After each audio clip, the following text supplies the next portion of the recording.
বাংলাদেশ থেকে বিএনপি নামের দলটা পুরোপুরি বন্ধ হয়ে যায়, শিবির নামের সংগঠন বন্ধ হয়ে যায়, সবাই নিষ্ক্রিয় হয়ে যায়। ধরেন তারা কখনো ছিলই না। হাসিনা বাংলাদেশের কর্তৃত্ব নিতে কয় মিনিট লাগবে বলেন? মুখ খুললেন সাদ্দাম, ইনান পাঠালেন বিবৃতি। হাই রে, দেউলিয়াপনার রাজনীতি এতদিন পর কোত্থেকে উদয় হলো? তাও তো সামনে আসে নাই, বিবৃতি পাঠাতেই তাদের এত চিন্তা ভাবনা করতে হলো। তাদের উত্থানকে দেখলে যাদের কষ্ট লাগে, আমি মনে করি এর সব ধান্দাবাজ। আজকের জাতিকে জানতে হবে, আমি এই শিবিরকে অবশ্যই ধন্যবাদ জানাই। আপনি যদি বাংলাদেশে বৈষম্য বিরোধী আন্দোলন করেন, এই বৈষম্য বিরোধী আন্দোলনের এটাও একটা বিষয় থাকবে যে প্রত্যেকটি রাজনৈতিক দল যার যার তরিকায় রাজনীতি। দর্শক, একটা ভিডিও দেখে আমি ইতিমধ্যে অবাক হয়ে গিয়েছি। পাহাড়ি এলাকায় সেনাবাহিনীদেরকে ওখানকার মেয়েরা পিটাচ্ছে।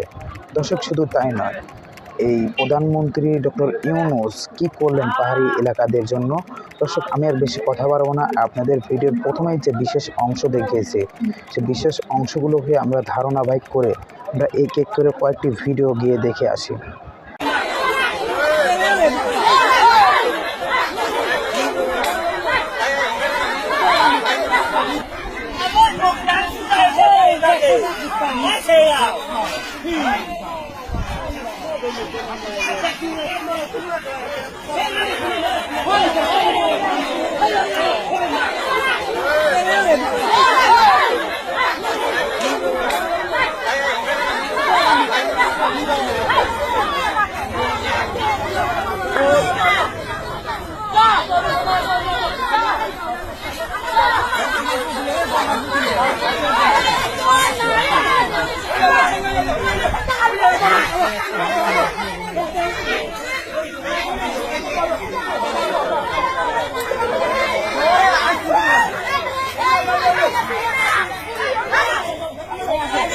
এই বাংলাদেশ থেকে বিএনপি নামের দলটা পুরোপুরি বন্ধ হয়ে যায়, শিবির নামের সংগঠন বন্ধ হয়ে যায়, সবাই নিষ্ক্রিয় হয়ে যায়। ধরেন তারা কখনো ছিলই না।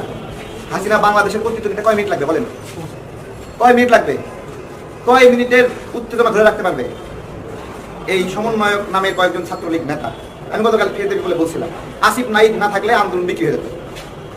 আমি এখনো বলছি, আসিফ নাইক না থাকলে আন্দোলন বিক্রি হয়ে যেত। আমার মতো আপনারাও দুশ্চিন্তায় ছিলেন যে এটা কি, সার্জিস কি বলে, এগুলা আব্দুল্লাহ এগুলো কি বলে, কিন্তু সরকারের পক্ষে কথা বলতেছে। আজকে দেশ সফল হয়েছে, তাদের অবদান আছে, আমাদের অবদান নাই, কেন ভাগ করে ফেলা হচ্ছে? এই ভাগ আপনারা মানে যেভাবে বলতেছে, বিএনপি কেউ একজন কথা বললেই, রাজনৈতিক নেতা কর্মীরা কথা বললেই খালি কমেন্ট আসে বলে 15 বছর বাদ শীর্ষ। এই কমেন্টগুলো কারা বলে জানেন? হ্যাঁ, হাসিনার পলানোর পরে হাসিনার জন্য যে সকল নেতা কর্মীরা, আওয়ামী লীগের নেতা কর্মীরা শীর্ষে, অনেক শীর্ষে না, তারা না পাইলে কমেন্টে আসে এখন ওই একই সুরে বলতে পারে না, দয় বাংলা এখন বলে 15 বছর কি শীর্ষ। এই কমেন্ট দেখলেই বলবেন যে এরা আওয়ামী লীগের এজেন্ট। এগুলো দেখলেই বলবেন, ঠিক আছে, বলবেন। আমাদের দেশের মানুষের লড়াই ভোটাধিকারের জন্য, গণতন্ত্রের জন্য একটা দীর্ঘ সময় তৃষ্ণা, সেই তৃষ্ণার লড়াই শেষ হয় নাই। জনগণের প্রতিনিধি ছাড়া সেই সরকার শক্তিশালী হয় না। গার্মেন্টস সেক্টরে সামান্য আন্দোলনে সরকার কেন ভয় পাচ্ছেন? কারণ এই সরকারের ওই শক্তিমত্তা নাই যেটা একটা রাজনৈতিক সরকারের শক্তিমত্তা থাকে একটা সেক্টর নিয়ন্ত্রণ করার জন্য। কেন ইন্টারমিডিয়েটের ছাত্ররা কয়েকটা মানে হলো ছাত্র আইসা সরকারকে বাধ্য করলো ইন্টারের পরীক্ষা বাতিল করতে? বলেন কেন বাতিল করলো? কারণ দুর্বল সরকার। আমি আপনাদেরকে বলি, আপনারা কে কে বিশ্বাস করেন যে এই সরকার দ্বারা শেখ হাসিনা বিচার করা সম্ভব? বলেন, আপনারা কে কে বিশ্বাস করেন যে গণহত্যার দায়ে অভিযুক্ত শেখ হাসিনাকে এই সরকার ফাঁসি দেবে? বলেন কে কে বিশ্বাস করেন? বলেন কে কে বিশ্বাস করেন গণহত্যার দায়ে আপনার হলো এখানে ওই যে কি আইনমন্ত্রীরা ফাঁসি দিবে, গণহত্যার দায়ে আপনার বেসিমকোর দরবেশ ব্যাপারে ফাঁসি দিবে? কে কে বিশ্বাস করেন? কারো বিশ্বাস আছে? তাহলে আপনাকে চান না ফাঁসি হোক? ওদের চান না ফাঁসি হোক? তাহলে ফাঁসি দিতে পারবে যে সরকার, জনগণের সরকার, সেই সরকারের ক্ষমতা আসা দরকার না? বলেন ফাঁসি চান কিনা এদের? হ্যাঁ, কত মানুষ হত্যা করছে, কোন মায়া করছে? তাদের মধ্যে ওই ফিলিংসটাই নাই। যারা ভাই চোখের সামনে মারা গেছে আমাদের ভাইয়েরা, হাঁটু গেড়ে ক্রলিং করে, সেনাবাহিনীর প্রশিক্ষণ নাই, ক্রলিং করে গিয়ে একটা করে লাশ টানে নিয়ে আসছি, রক্ত গড়ে যাচ্ছে, টানে নিয়ে আসছি, হাঁটু দিয়ে হামাগুড়ি দিয়ে, সেনাবাহিনীর প্রশিক্ষণ নাই, কিন্তু দিছি, নিয়ে আসার পরে সাই করে উপর দিয়ে বন্দুকে গুলি যাচ্ছে। এই লড়াইয়ের স্মৃতি নিয়ে আমরা আমাদেরকে অপমান করবে? যারা অপমান করতে চাই বলতেছি, তাদের কয়জন মারা গেছে দেখাক, কয়জন মারা গেছে বলেন। যেদিন বিজিবিকে আত্মসমর্পণ করলাম ঢাকায়, ঢাকায় বিজেপি তো আমার নেতৃত্বে আত্মসমর্পণ করছে নাকি? এটা বিশ্বাস করেন তো যে আমার টিমের কাছে আত্মসমর্পণ করছে রামপুরা ব্রিজে? আমার টিম বলতে আমরা যারা করছি তাদের সবাই টিম, আমরা সবাই মিলে করছি। 5 দিক থেকে 8 বার চেষ্টা করে নভেম্বরে বিজেপিকে আত্মসমর্পণ করাইছি। ঠিক আছে, এই বিজেপি আত্মসমর্পণ যে করালাম, বাংলাদেশের প্রথম কোনো বাহিনী আত্মসমর্পণ করছে, এই মর্যাদাটা আমাদের। তাহলে আমরা যারা রাজনৈতিক কর্মীরা জীবনের ঝুঁকি নিয়ে এই কাজটা করলাম, তাদেরকে উড়াই দেবে? প্রথম শহীদ ছাত্র শিবিরের নেতা, দ্বিতীয় শহীদ ছাত্র দলের নেতা, চতুর্থ শহীদ ছাত্র দলের নেতা, এভাবে 200 ছাত্র দল যুব দল লোক বিএনপির লোকেরা মারা গেল, কয়েক হাজার আহত হলো, সব এখন ভাষায় দিতে চাই, সব ভাষায় দিতে চাই। আমি বলি তাহলে একটা কাজ করে, আমি তো বলতেছি যে এই বিপ্লবের যারা যারা মহানায়ক, জায়গায় জায়গায় শক্ত কর্তৃত্ব বজায় রাখছে, মানুষকে সংগঠিত করছে, ধরেন মোহাম্মদপুর এলাকা, তারপরে বাড়িধারা বসুন্ধরা এলাকায়, তারপরে বাড্ডা, রামপুরা, যাত্রাবাড়ি, এই 13টা অঞ্চলে 13টা বীর আছে তত, তাই না? কি ছিল না? 13টা সংগঠক ছিল। সেই সংগঠকদের কেউ চিনাই দিছে, কেউ পরিচয় করে দিছে। তাদেরকে যেদিন শপথ গ্রহণ করলো, সেই শপথ গ্রহণের অনুষ্ঠানের দিনে সেই 13টা অঞ্চলে বা 10টা অঞ্চলে বা 5টা অঞ্চলে যারা আন্দোলনকে সুসংগঠিত করে হাসিনাকে পতন ঘটালো, সেই মানুষগুলো গোয়েন্দা রিপোর্ট সরকারের কাছে ছিল না? বলেন, তাহলে সেই মানুষগুলোকে শপথ গ্রহণের দিন ডাকা যেত না? আমার প্রশ্ন, ডাকা যেত না? শপথ গ্রহণের দিন মাত্র 250-300 মানুষ কেন হলো? বিপ্লবী সরকার না? বিপ্লবী সরকার না? 2-3 লক্ষ মানুষ সরকার না? তাহলে কেন হলো না? কারণ ওই শপথ গ্রহণের আগেই রাজনৈতিক দলকে অসম্মান করা শুরু করে দিচ্ছে। রাজনৈতিক দলকে অসম্মান করা শুরু করে দিচ্ছে। আমি তো বললাম এখনই রাজনৈতিক দল ধরে সব ভুলে গেছে, চুপ করে বসে থাকে। তারপরে তুমি কলা খাইবা, আসিনা এসে এমন দিব, আজ এখন মনে রাখবা। একজন রাজনৈতিক সচেতন ব্যক্তি হিসেবে আমি মনে করি একদম সঠিক কাজটি করেছে। যেমন আপনার কাজ বলে না, যেমন কর্ম তেমন মুগুর।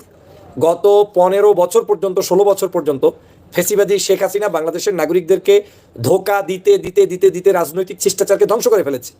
এই দেশে আপনি বিএনপির নাম দিয়ে আন্দোলন করলে আন্দোলন করা যায় না, জামাত শিবির আন্দোলন করলে আন্দোলন করা যায় না, যুদ্ধাপরাধী ট্যাগ লাগিয়ে তাদেরকে বন্ধ করে দেওয়া হয়, বিএনপি আন্দোলন করলে তাদেরকে দোসর বলে আন্দোলন বন্ধ করা হয়, হেফাজত আন্দোলন করলে তাদেরকে জঙ্গি ট্যাগ লাগানো হয়। বিভিন্ন কারণে আজকের এই বাংলাদেশের 16 বছর পর্যন্ত আন্দোলন সংগ্রাম সফল হতে পারে নাই।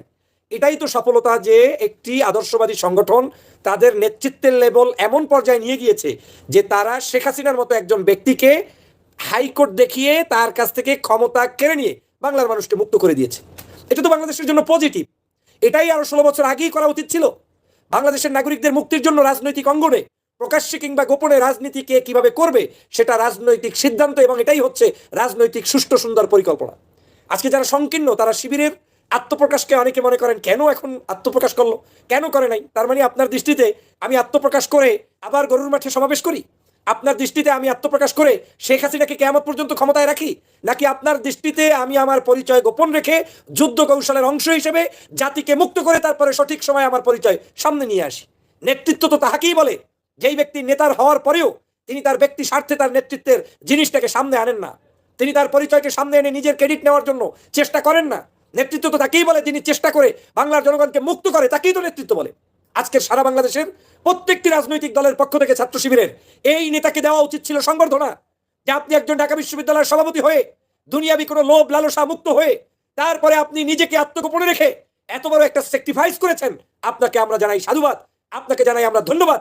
আর আপনারা এখন বিজয় অর্জন করার পথে কিছু গান্ডু, কিছু দুষ্ট, কিছু স্বার্থবাদী মানুষ, কিছু ইউটিউবার, কিছু কন্টেন্ট ক্রিয়েটর, কিছু দালাল, কিছু ধান্দাবাজ, কিছু বামপন্থী, যাদের উদ্দেশ্যই হচ্ছে বাংলাদেশে আওয়ামী লীগ থাকলেও বাম, বিএনপি আসলেও বাম, স্বার্থের সময় ইসলামপন্থী দলগুলোকে ব্যবহার করতে যাদের মজা লাগে, আর স্বার্থ ফুরিয়ে গেলে তাদের উত্থানকে দেখলে যাদের কষ্ট লাগে, আমি মনে করি এর সব ধান্দাবাজ। আজকের জাতিকে জানতে হবে, আমি এই শিবিরকে অবশ্যই ধন্যবাদ জানাই। আপনি যদি বাংলাদেশে বৈষম্য বিরোধী আন্দোলন করেন, এই বৈষম্য বিরোধী আন্দোলনের এটাও একটা বিষয় থাকবে যে প্রত্যেকটি রাজনৈতিক দল যার যার তরিকায় রাজনীতি করতে পারবে। আপনি বৈষম্য বিরোধী আন্দোলন করবেন আর মনে মনে ভাববেন যে এদেশে ইসলামপন্থী কোন নাগরিক রাজনীতি করতে পারবে না, এর নাম তো বৈষম্য বিরোধী আন্দোলন নয়। বৈষম্য বিরোধী আন্দোলন তখনই সফল হবে যখন এদেশে একজন বামপন্থী রাজনীতিবিদ রাজনীতি করবে, পাশাপাশি ডানপন্থী একজন ব্যক্তিও রাজনীতি করবে। বাংলাদেশে সবচাইতে জুলুম নির্যাতনের শিকার হওয়া যেই ছাত্র সংগঠনটি হয়েছে তার নাম শিবির। এখন শিবির যদি তার কৌশল পরিবর্তন করে তাকে এই দেশে তার আদর্শ প্রতিষ্ঠার জন্য কিংবা দেশের মানুষকে মুক্তির জন্য তিনি যদি কৌশল করে আজকের তিনি এই কৌশলে জিতিয়ে এনে বাংলার মানুষকে মুক্ত করে, তাতে আপনার জ্বলে কেন? আপনার আগুন জ্বলে কেন? যদি আপনার আগুন জ্বলে থাকে, আমি সারা বাংলাদেশের প্রত্যেকটি নাগরিককে আহ্বান করব, নিজের বুকের দিকে আঙ্গুল তোলেন, তুলে নিজেকে আস্ক করেন, আস্ক ইউর সেলফ, যে আপনার হৃদয়ে আগুন জ্বলে কিনা। যদি জ্বলে বুঝতে হবে আপনি টাটকা মুনাফিক, কারণ শিবির শোনার কারণে আপনার আগুন জ্বলে। এই আন্দোলনটাই নেতৃত্ব দিয়েছে বিএনপি, জামাত, শিবির, হেফাজত, চরমনাই। কারো নাম শুনে আপনার গা জ্বললো না, শিবির শুনে আপনার গাটা জ্বললো কেন? তার মানে আপনি শিবিরকে এস্টাবলিশ হতে দিতে চান না। কেন আপনি তাহলে দিতে চান না? তার মানে আপনি হাসিনার দোসর, হাসিনার দালাল। আওয়ামী লীগ যেটা চেয়েছে আপনিও সেটা চাচ্ছেন। এটার নাম তো গণতন্ত্র না। আমি আমার ছাত্র দলকে প্রতিষ্ঠিত হতে দেখতে চাই, আমি আমার ইসলামী আন্দোলনকে প্রতিষ্ঠিত হতে দেখতে চাই, আমি আমার কওমি ছাত্রকে প্রতিষ্ঠিত হতে দেখতে চাই। এট দ্য সেম টাইম আমি আমার ছাত্র শিবিরকেও প্রতিষ্ঠিত হতে দেখতে চাই। এটাই তো হচ্ছে স্বাধীনতা, এটাই তো হচ্ছে মুক্ত চিন্তা, এটাই তো হচ্ছে রাজনৈতিক শিষ্টাচার। কিছু ভদ্র নামের মুখোশধারী কিছু ব্যক্তির কর্মকাণ্ড এই সন্ধ্যা থেকে দেখছি, আর ভাবছি জীবনে এরা কোনোদিন এই বাংলাদেশে হাসিনার কাছ থেকে ক্ষমতা নিয়ে স্বাধীনতা ঘোষণা করতে পারতো না। আর আজকের এই শিবিরের কারণে, যদিও আমি মনে করি না যে এককভাবে শিবিরই করেছে, আমি মনে করি সমগ্র বাংলাদেশের নাগরিকদের অবদান ছিল। নায়ক নায়িকা, গায়ক গায়িকা, শিল্পী সাহিত্যিক, পীর মাশায়েখ, রাজনৈতিক দল প্রত্যেকে মিলে, অরাজনৈতিক সংগঠন সবাই মিলে ফ্যাসিবাদের বিরুদ্ধে আন্দোলন করেছে। কিন্তু শিবির তার আন্দোলনে নামার জন্য তার নিজস্ব কৌশল অ্যাপ্লাই করেছে। এটা তার রাজনৈতিক স্বাধীনতা। আপনাকে জিজ্ঞেস করবে নাকি যে শিবির গোপনে থাকবে না প্রকাশ্যে থাকবে? আপনাকে জিজ্ঞেস করবে নাকি যে শিবির কবে মিছিল করবে কবে করবে না? আপনাকে জিজ্ঞেস করে কি আপনি কে? আপনার দাদন খায় নাকি শিবির? শিবির বাংলাদেশে ঢাকা বিশ্ববিদ্যালয়ের রাজনীতি করবে কিভাবে, করবে কিভাবে, করবে না, সেটা নিয়ে তো আপনাকে উত্তর দিবে না। সারা বাংলাদেশে এই শিবিরকে শেখ হাসিনা নিষিদ্ধ করেছে, জামাতকে নিষিদ্ধ করেছে। সেই জায়গায় শিবির তার কৌশল হিসাবে যখন যে আন্দোলন করা দরকার, সংগ্রাম করা দরকার, সেটা তার নিজস্ব পদ্ধতি, পরিচালনাগত পদ্ধতি, অবশ্যই সেটা তার করার অধিকার রাখে। আপনি বরং তার এই পদ্ধতিকে সমালোচনা করে রাজনৈতিক শিষ্টাচার বহির্ভূত কর্মকাণ্ড করছেন। আমি মনে করি আপনার যেমন অধিকার আছে, যেমন আমি মুক্তমানা একজন মানুষ, আমি স্বাধীনতায় বিশ্বাস করি। এখন ল্যাংটা ব্যক্তিরও স্বাধীনতায় আমি বিশ্বাস করি, তার মানে আমি পর্দাশীল মহিলারও স্বাধীনতায় বিশ্বাস করি। বাংলাদেশের সমস্যা ল্যাংটাওয়ালার পক্ষে প্রগতিশীলের স্লোগান গান, আর একজন ইসলামওয়ালা অথবা জুব্বাওয়ালা অথবা পাগড়িওয়ালা অথবা বোরকাওয়ালা হাঁটলে আপনি তার গায়ে জঙ্গিবাদের আপনি স্লোগান তোলেন কেন? এই ধান্দাবাজি পাইছেন কোথায়? এটার নাম তো কোনো রাজনীতি নয়। আজকে যেমন কর্ম তেমন মুগুর। শেখ হাসিনাকে উচিত শিক্ষা দিয়েছে জামাত শিবির। কত বড় ত্যাগ তারা করেছে। যেই দলটাকে শেখ হাসিনা নিষিদ্ধ করেছে, সেই দলটাই বাংলাদেশে নিষিদ্ধ হওয়ার পরেও নিজেরা একটা ব্যানার ছাপিয়ে মিছিল দেয় নাই। কেন দেয় নাই? এই আন্দোলনকে যাতে শেখ হাসিনা বিতর্কিত করতে না পারে, এই আন্দোলনকে যাতে স্তব্ধ করতে না পারে, সে কারণে তারা ত্যাগ করেছে। আপনার তো উচিত ছিল তাদের এই ত্যাগের স্বীকৃতি দেয়া। কই? এই আন্দোলন সফল হওয়ার পরে চরমনাই পীর সাহেব বিবৃতি দিয়েছে, ইসলামী আন্দোলনের পক্ষ থেকে তারা সহযোগিতা করেছে। কই? আপনি তো সমালোচনা করেন নাই। এই আন্দোলন সফল হওয়ার পরে ছাত্রদল বিবৃতি দিয়েছে, বিএনপি বিবৃতি দিচ্ছে, আমাদের লোকজন সম্পৃক্ত ছিল। কই? আপনি তো সেখানে সমালোচনা করেন নাই। ছাত্রদল যখন অফিসিয়ালি আজকের সেখানে অংশগ্রহণ করেছে, আমার দল ছাত্রদল, আমি তার কথাই বলছি, তখন আপনার সেখানে সাংবাদিকদেরকে উত্তর দিয়ে তারা কৌশলে বলেছে এটা একটি স্বাধীন, আবার অন্য সময় বলেছে আমাদের লোকগুলো সেখানে ছিল। এটাই তো কৌশল, এটাই তো রাজনীতি, তার মধ্যে তো সমস্যার কিছু নাই। কিন্তু শিবিরকে দেখার পরে শরীরের মধ্যে জ্বলে কেন আপনার? এই যাদের জ্বলে বুঝতে হবে তারা মূলত বাংলাদেশের বাস্তবতার নিরিখে এদেশের জনগণের স্বাধীনতার সার্বভৌমত্বে বিশ্বাস করেন না, গণতান্ত্রিক অধিকারে আপনি বিশ্বাস করেন না। আজকের বাংলাদেশের এই আন্দোলনটাকে একজন নায়ক নায়িকা পর্যন্ত স্ট্যাটাস দিচ্ছে যে আমি এই আন্দোলনের একজন কর্মী ছিলাম, আমি এই আন্দোলনের একটি সাথী ছিলাম। এখন সেটা তো আর আপনাকে গোপন কিংবা প্রকাশ্যে যেভাবেই সে বলবে সেই আন্দোলনের কর্মী, তাতে তো আপনাকে জবাব দেওয়ার কিছু নাই। আরে ভাই, আমি যাত্রাবাড়িতে কিভাবে মিছিল করব, পুলিশের সামনে গিয়ে আমি কিভাবে বুক টান করে দাঁড়াবো, এই কৌশল যদি আমি আগের রাতে পুলিশকেই বলে দেই, তাহলে সেটার নাম কি কোনো আন্দোলন হয়? এত সংকীর্ণ কেন? এত বোকা সাজেন কেন? এত বেশি ভাবছেন কেন?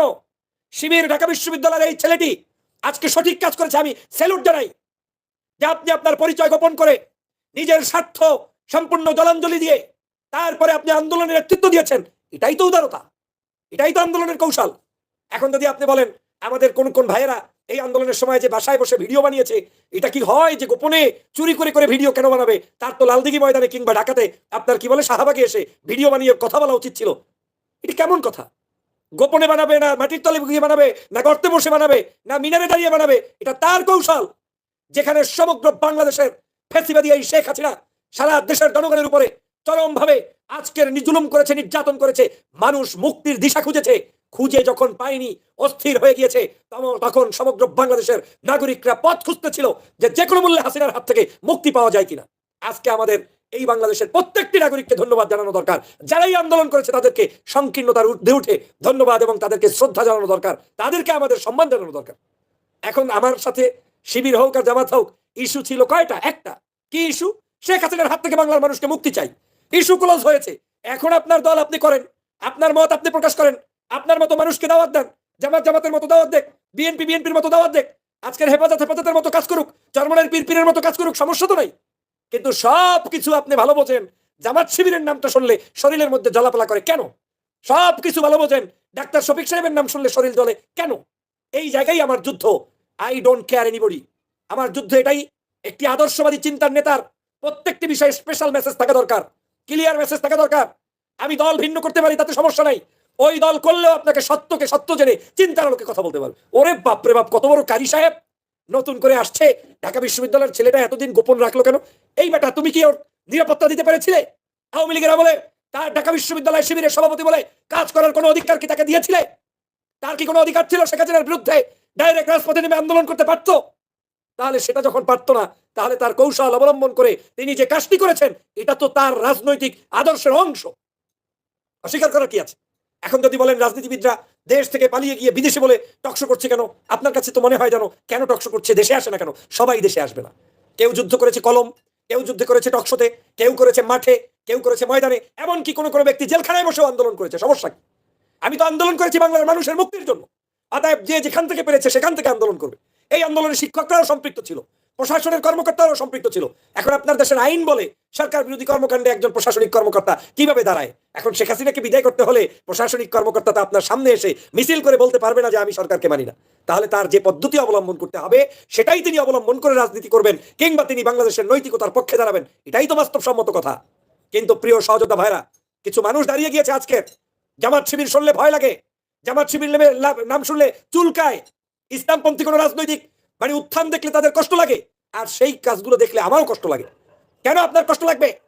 আপনি যদি সত্যিকার একজন দেশপ্রেমিক নাগরিক হন, তাহলে এদেশে বামপন্থী একটি দল যদি রাজনীতি করে, আন্দোলন করে, সংগ্রাম করে, তাদের গোয়েন্দা ডিপার্টমেন্ট থাকতে পারে, গোপন ডিপার্টমেন্ট থাকতে পারে, প্রকাশ্য ডিপার্টমেন্ট থাকতে পারে, কেন আপনার একটি ইসলামপন্থী রাজনৈতিক দলের কলা কৌশলকে আপনি বিকৃতভাবে উপস্থাপন করবেন? এদেরকে প্রতিহত করার, প্রতিরোধ করার সময় এসেছে। আমি সে কারণেই বলতাম বারবার, ওই কাজে লাগানোর সময় হুজুর ব্যবহার করা, এই রাজনীতি থেকে বের হয়ে আসতে হবে। হেফাজতে ইসলাম পাঁচিমের শাপলা চত্বরে মার খেয়েছে। আজ পর্যন্ত কেউ কিন্তু বাকি রাজনীতিবিদের অনেক মানুষই মাইরও খাইতে পারেন নাই, শহীদও হইতে পারেন নাই। হেফাজতের উপর ভর করে সেই পাঁচিমের শাপলা চত্বরের পরে আজ পর্যন্ত কারা কারা তাদেরকে খোঁজ নিতে পেরেছেন বলেন? 28 অক্টোবর লগি বৈঠা দিয়ে মানুষ হত্যা করা হয়েছে, কাদের লোকদেরকে হত্যা করা হয়েছে আপনারা একটু চিন্তা করে দেখেন। বাংলাদেশে বিভিন্ন কারণে, বিভিন্ন রাজনৈতিক প্ল্যাটফর্মে, বিভিন্ন সময়ে, বিভিন্ন আন্দোলনে যারাই শহীদ হয়েছে, মৃত্যুবরণ করেছে, আপনার প্রত্যেককে ক্রেডিট দেওয়া দরকার। তার মানে আপনি কি চান? বাংলাদেশে আপনাকে জামাত শিবির স্বাধীন করে দেখ আর রাজনীতি করবেন শুধু আপনি? তার মানে আপনি কি চান? হেফাজতে ইসলাম আপনাকে স্বাধীন করে দেখ আর বাংলাদেশ চালাবেন আপনি? তার মানে আপনি কি চান? চরমনের পিসাব দেশটাকে স্বাধীন করুক আর দেশ চালাবেন আপনি? তার মানে আপনি কি চান? এদেশের ওই মামুনুল সাহেব আন্দোলন করুক আর আন্দোলন করার পরে ফল ভোগ করবেন আপনি? এইটা তো কোনো আদর্শ হতে পারে না। হ্যাঁ, সবাই করবে, সকলের যেভাবে আপনি কৃতজ্ঞতা প্রকাশ করবেন তেমনি ভাবে এইরকম কোন ইসলামপন্থী কেউ যদি কাজ করে তাকেও আপনি স্বীকার করবেন। কেন এই কৌশলকে আপনি নাইসলি দেখছেন না? কেন এই কৌশলকে আপনি ব্যতিক্রম দেখার চেষ্টা করছেন? বাপরে বাপ, অস্থিরতা, সব জায়গায় অস্থিরতা। এটা অত্যন্ত অত্যন্ত খারাপ একটি কাজ। আমি মনে করি বাংলাদেশে জামাত শিবিরের এই অ্যাক্টিভিটিস গুলোকে আমি ধন্যবাদ জানাই, আমি নিজ থেকে ধন্যবাদ জানাই। কারো জ্বললে আমার কিচ্ছু আসা যায় না, কারণ আমার কাছে মনে হয়েছে গত 16 বছরে আপনারা জগদ্দল পাথরের মধ্যে ছিলেন। সকল কৌশল যখন ব্যর্থতায় রূপান্তরিত হয়েছে, তখন একমাত্র এই যে কৌশল অবলম্বন হয়েছে এইটা ওয়ার্ক করা শুরু করেছে, দেখিয়ে দিয়েছে যাদেরকে তুমি নিষিদ্ধ করো তারা বাংলাদেশে তোমার পায়ের তলার মাটি নাই। ধ্বংস করে দিয়েছে শেখ হাসিনার সমস্ত অহংকার, ধ্বংস করে দিয়েছে শেখ হাসিনার সমস্ত অপকৌশল। সে কারণে বাংলাদেশের প্রত্যেককে আজকের এই সংগঠন সহ যারাই আন্দোলন করছে সবাইকে সাধুবাদ জানানো দরকার। এবং শুধু তাদেরকেই নয়, শুধু জামাত শিবিরকে নয়, আজকের বিএনপির নেতা জনাব তারেক রহমানের নেতৃত্বে যেই সকল নেতারা দেশ বিদেশ থেকে এই আন্দোলনে সম্পৃক্ত হয়েছে তাদের প্রতি কৃতজ্ঞতা জানানো দরকার।